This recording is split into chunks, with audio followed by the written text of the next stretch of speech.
Miscarriage বা ভ্রূণের নষ্ট হওয়ার যে কন্ডিশন, প্রেগন্যান্সির একটি অত্যন্ত পেনফুল সমস্যা, মানসিকভাবে মহিলাদের কাছে বা তাদের ফ্যামিলির কাছে একটি অত্যন্ত পেনফুল বা দুঃখের সমস্যা। মিসক্যারেজ কি না, যদি 24 সপ্তাহ বা 6 মাসের আগে ভ্রূণ কোনো কারণে না বাড়তে পারে, তার হার্টবিট বন্ধ হয়ে যায়, তাহলে তাকে মিসক্যারেজ বলা হয়। আর মিসক্যারেজের দুটো অংশ আছে, একটাকে আমরা ফার্স্ট ট্রাইমেস্টার মিসক্যারেজ বলি, তার মানে যে মিসক্যারেজগুলো প্রথম 12 সপ্তাহের মধ্যে হয়েছে। আর সেকেন্ড ট্রাইমেস্টার মিসক্যারেজ মানে 12 থেকে 24 সপ্তাহের মধ্যে যে মিসক্যারেজগুলো হয় তাকে সেকেন্ড ট্রাইমেস্টার মিসক্যারেজ বলে। Compared to second trimester, first trimester miscarriages are much more common. অনেক ক্ষেত্রেই দেখা যায় যে প্রেগনেন্সি আসলো, কিন্তু বাচ্চাটা 6, 7, 8 সপ্তাহ পরে আর বিশেষভাবে বাড়ছে না। আল্ট্রাসাউন্ডের মাধ্যমে হয়তো প্রথম আল্ট্রাসাউন্ডে হার্টবিট দেখতে পাওয়া গেলেও পরের আল্ট্রাসাউন্ডে দেখা যাচ্ছে যে বাচ্চার গ্রোথও হচ্ছে না আর বাচ্চার হার্টবিটও দেখতে পাওয়া যাচ্ছে না। সুতরাং এই জিনিসটা তখন মিসক্যারেজ হিসেবে ডায়াগনোসিস করা হয়। কখনো কখনো আর্লি প্রেগনেন্সি আল্ট্রাসাউন্ড, যেটা বেশিরভাগ ক্ষেত্রেই ট্রান্স ভ্যাজাইনাল সোনোগ্রাফির মাধ্যমে দেখা হয়, সেক্ষেত্রে বাচ্চার যে স্যাক বা জেস্টেশনাল স্যাক সেটা ডেভেলপ করলো, কিন্তু কোনো পোল ডেভেলপ করলো না। এটাকে অ্যান এমব্রায়োনিক প্রেগনেন্সি বলা হয়ে থাকে। এটাও এক ধরনের মিসক্যারেজ। আর কমন মিসক্যারেজ, যেটাকে আমরা মিসড মিসক্যারেজ বলি, যেখানে ফিটাল পোল বা ভ্রূণের দানাটা দেখতে পাওয়া গেল কিন্তু তার হার্টবিট দেখতে পাওয়া গেল না। এই ধরনের সমস্যা কখনো কখনো আর্লি প্রেগন্যান্সিতে ব্লিডিংয়ের মাধ্যমে হয়ে থাকে, ভেজাইনাল ব্লিডিংয়ের মাধ্যমে হয়ে থাকে, কখনো কখনো তার সঙ্গে ব্যথা থাকলেও থাকতে পারে। আবার কখনো কখনো কোনো সিমটম ছাড়াও আর্লি প্রেগন্যান্সি মিসক্যারেজ হয়ে যেতে পারে। Second trimester miscarriage compared to first trimester miscarriage rather uncommon, কিন্তু সেকেন্ড ট্রাইমেস্টার মিসক্যারেজ কিন্তু অনেক ক্ষেত্রেই বেশি সিরিয়াস এবং মোর ট্রমাটিক ফর দ্য কাপল, মানে যারা প্রেগনেন্সি হয়েছে তাদের যখন সেকেন্ড ট্রাইমেস্টার বা 3 মাসের পরে মিসক্যারেজ হচ্ছে, সেটা কিন্তু মানসিকভাবে আরও পীড়াদায়ক বা painful condition. Second trimester miscarriage pain নিয়ে প্রেজেন্ট করতে পারে, ব্লিডিং নিয়ে প্রেজেন্ট করতে পারে, আবার কোনো রকম সিমটম ছাড়াও হতে পারে। এবার এই মিসক্যারেজের কারণটা কি না, যে কোনো প্রেগনেন্সিতেই, নর্মাল হোক আইভিএফ হোক, যে কোনো প্রেগনেন্সিতেই 15% চান্স থাকে মিসক্যারেজ হওয়ার।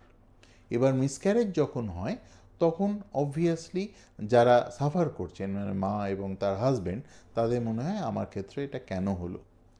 এবার দেখা গেছে যে বিশেষ কিছু কারণ এই ধরনের মিসক্যারেজের সঙ্গে অ্যাসোসিয়েটেড থাকতে পারে। কি কি কারণ থাকতে পারে না, যেমন ধরুন আমাদের রক্তের কিছু কিছু ক্লটিং জিনিস থাকে, যেগুলো আমাদের কেটে গেলে কোথাও আমাদের রক্তের ক্ষরণটা বন্ধ করে।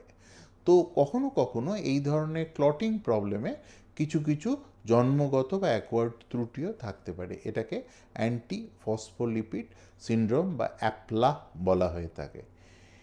আবার কখনো কখনো ভ্রূণটার যদি কোনো ক্রোমোজোম বা জিনগত ত্রুটি থাকে, তাহলেও সেটা মিসক্যারেজের কারণ হয়ে থাকতে পারে, যদিও তার সংখ্যা টোটাল মিসক্যারেজের লেস দ্যান 10%। এছাড়া জরায়ুর যদি কোনো গঠনগত ত্রুটি থাকে, যেমন ধরুন ইউট্রাইন সেপ্টাম, সাবমিউকাস ফাইব্রয়েড, এ ধরনের ক্ষেত্রেও কিন্তু মিসক্যারেজ হওয়ার আশঙ্কা থাকে। এছাড়া কিছু কিছু হরমোনাল কন্ডিশনস, যেমন পলিসিস্টিক ওভারিয়ান সিনড্রোম, আমাদের দেশে খুবই খুবই কমন, পিসিওএস, এটাও কিন্তু একটা মিসক্যারেজের সঙ্গে একটা সিগনিফিক্যান্ট অ্যাসোসিয়েশন আমাদের অভিজ্ঞতাতে পাওয়া যায়। আর আরও কন্ডিশনস যেমন এন্ডোমেট্রিওসিস ইত্যাদির ক্ষেত্রেও আমরা মিসক্যারেজ বা ইমপ্ল্যান্টেশন ফেলিয়ার দেখে থাকি। এতে গেল কারণের কথা। কিন্তু বেশিরভাগ মিসক্যারেজের ক্ষেত্রেই আমরা যদি সব ইনভেস্টিগেশন করি, তাহলেও কিন্তু আমরা কোনো কারণ নাও পেতে পারি। এটাকে ইডিওপ্যাথিক মিসক্যারেজ বলা হয়, অথবা বিজ্ঞান এতটা পাওয়ারফুল এখনো হয়নি যে সমস্ত মিসক্যারেজের কারণ জেনে ফেলেছে। এবার একবার যদি কারোর মিসক্যারেজ হয়ে থাকে তাকে কিন্তু কারণ অনুসন্ধানের চেষ্টা সে করতেও পারে, নাও করতে পারে, কিন্তু দুবার বা তিনবার যদি কারোর মিসক্যারেজ হয়ে থাকে, যেটাকে আমরা রিকারেন্ট প্রেগন্যান্সি লস বা আরপিএল বলে থাকি, তাহলে কিন্তু বোথ হাজব্যান্ড এবং ওয়াইফের টেস্টিংয়ের মাধ্যমে কারণটা জানার চেষ্টা করতে হবে। যদি কারণ পাওয়া যায় সেই মতন কারণ অনুযায়ী ট্রিটমেন্টের বন্দোবস্ত করা হয়ে থাকে। আর যদি কোনো কারণ নাও পাওয়া যায় তাহলেও কিন্তু একদম শুরু থেকে ট্রিটমেন্টের মাধ্যমে আমরা প্রেগন্যান্সি কন্টিনিউ করার চেষ্টা করি এবং বেশিরভাগ ক্ষেত্রেই প্রেগন্যান্সি কন্টিনিউ করে থাকে। কিছু কিছু রিকারেন্ট প্রেগন্যান্সি লসে ক্ষেত্রে যখন অন্য কোনো পদ্ধতিতে সাফল্য পাওয়া যায় না, তখন আইভিএফ বা টেস্ট টিউব বেবির সাহায্য নেওয়া হয়ে থাকে, যার মাধ্যমে আমরা প্রেগন্যান্সি আউটকাম বা প্রেগন্যান্সি সফলতার যে কোর্স সেটা চেঞ্জ করতে পারি। আর সেকেন্ড ট্রাইমেস্টার মিসক্যারেজের কিছু কিছু ক্ষেত্রে আমরা বিশেষ একটি সার্জারি বা অপারেশন করে থাকি, যেটাকে আমরা সার্ক্লাজ অপারেশন বলে থাকি, যে ক্ষেত্রে সার্ভিক্স বা জরায়ুর মুখটাকে বিশেষ একটি সুতোর মাধ্যমে বেঁধে দেওয়া হয়, যার সাহায্যে এই যে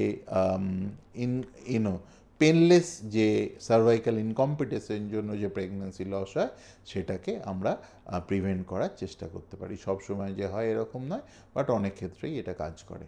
আর জরায়ুর যদি কোনো গঠনগত ত্রুটি পাওয়া যায় তাহলে প্রি প্রেগন্যান্সি স্টেজে অপারেশনের মাধ্যমে সেই ত্রুটিগুলো কারেক্ট করেই নেক্সট প্রেগন্যান্সি আসা উচিত।